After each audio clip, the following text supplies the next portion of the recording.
What's going on, guys? It's Generation Gamer here. So let's take a look at my crit EK totem build. This is... Ascendancy is going to come out in a couple days, or less than 2 days now, so I'm just giving you a progress update video, I suppose.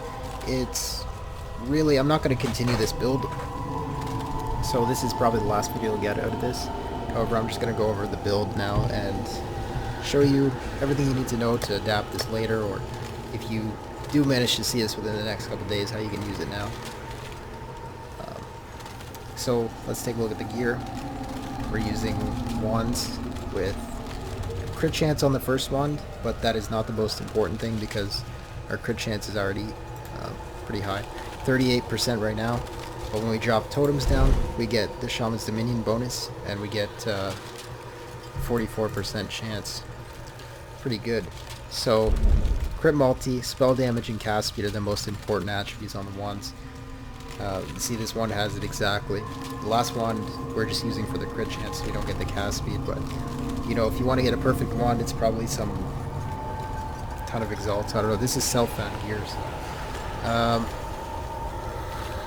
We're using a soul mantle. I think that's pretty obvious because the curse that just popped up. This gives us the second totem without speccing into Resolute Technique.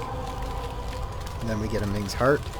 This Ming's Heart is important because EK scales off of physical damage, so we get a bunch of extra chaos damage.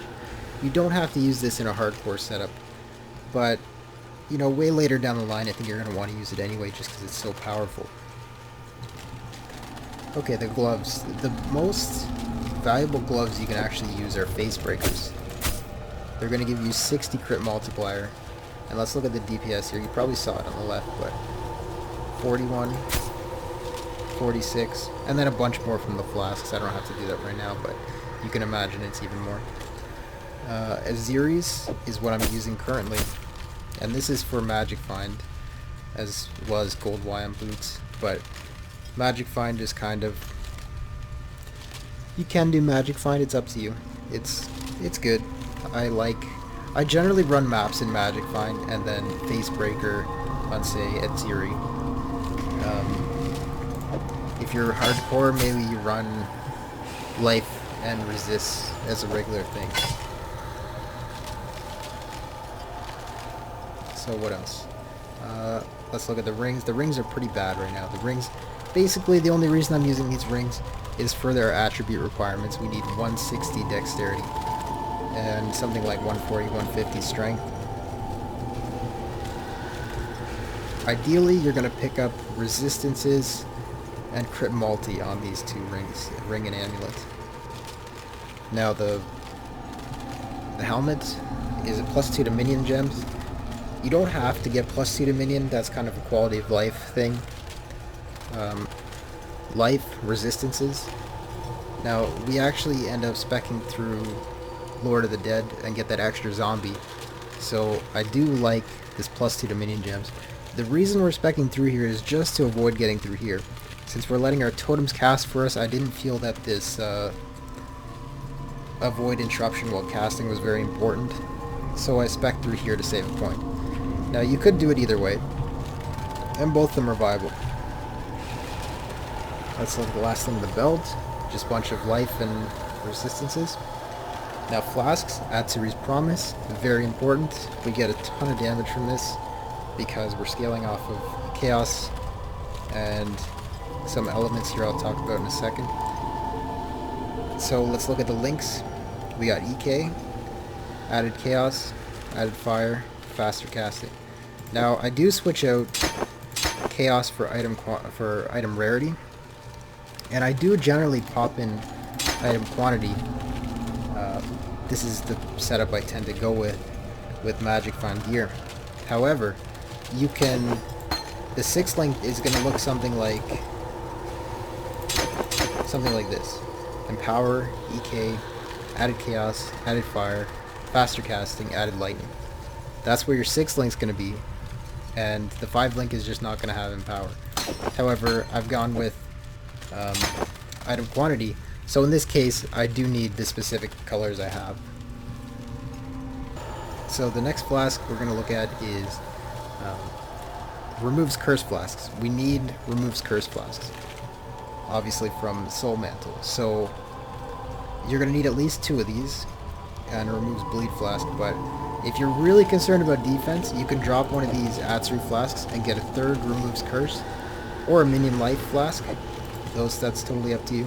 I don't have my zombies out right now, but I do use a 4-link with Raise Zombie, Minion Totem Elemental Resist, Summon Ice Golem, and Minion Life. So that's that. There's the flasks. Now let's look at the passive tree a little more in depth here. The most important things here: physical and chaos damage. It's very important that we spec down into this area. It gives us a lot of damage. Way later on, we're going to pick up these physical damage nodes that lead up to this physical with extra chaos. That's a very good node that's going to stack onto Ming's Heart. When you're coming through here in the first place, though, you're just going to pick up this one node, physical and chaos. Then you're going to leave it. I haven't done that because I'm playing standard right now, but you can get these life nodes and then later on go through these physical nodes. Other than that, there's not too much to explain about the tree. It's basically crit and life and spell damage and chaos and physical. Okay, some cast speed as well. That's the main thing. So the last thing we'll talk about, I think I've covered pretty much everything. The last thing we'll talk about is the wands versus daggers. I would say you're getting a lot more DPS from the wands. I can't really prove that right now because I sold my... What's the other thing? There's a very common dagger people use that converts most of your fire damage to chaos damage, and I build tested with it and it got significantly less DPS, so I decided to go with the wands. So that's about it.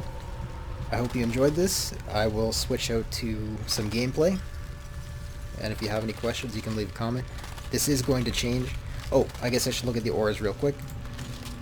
Herald of Ash, 15 increased fire damage. 15% of your physical damage is extra fire damage. The synergy is so good here with Ming's Heart that this Herald of Ash on its own does more damage than, say, Anger. So you should be using this. This is the most important aura, is Herald of Ash. Next we use Hatred. This is kind of up to you if you want a defensive aura and an offensive aura. You can use Grace. I'm using Hatred because I get a lot of more damage from this, and some, chance to freeze is it's all good. So, thanks for watching. I'm going to show you some gameplay. That's about it. Okay, so one last thing here. I'm just going to show you what the next things you're going to get on the passive tree. So we're going to continue into this mana regen, because mana regen is important. We're also going to grab this cast speed mana regen node. And then obviously we're going to pick up these life nodes, because life is going to be important, this life node. And then that's about it. We're going to get these cast speed nodes in the very high levels. A quick look at the jewels here. On this one, so cast speed is the most important thing you can put in these jewel sockets. So I've got 12 cast speed here. But okay, so the order is cast speed is the most important. I think physical is the next most important, physical damage. Projectile damage, and then spell damage. Those 4 things are very important. So physical damage, we prioritize a little bit more than spell damage just because you can get a little bit more, and we're also converting some of that to chaos damage. So that's the order of that. Okay. I will put a link to this build, but it's going to get broken pretty soon. I may re-update it, but I'm probably not going to continue this build. We'll see. Anyway, enjoy the rest.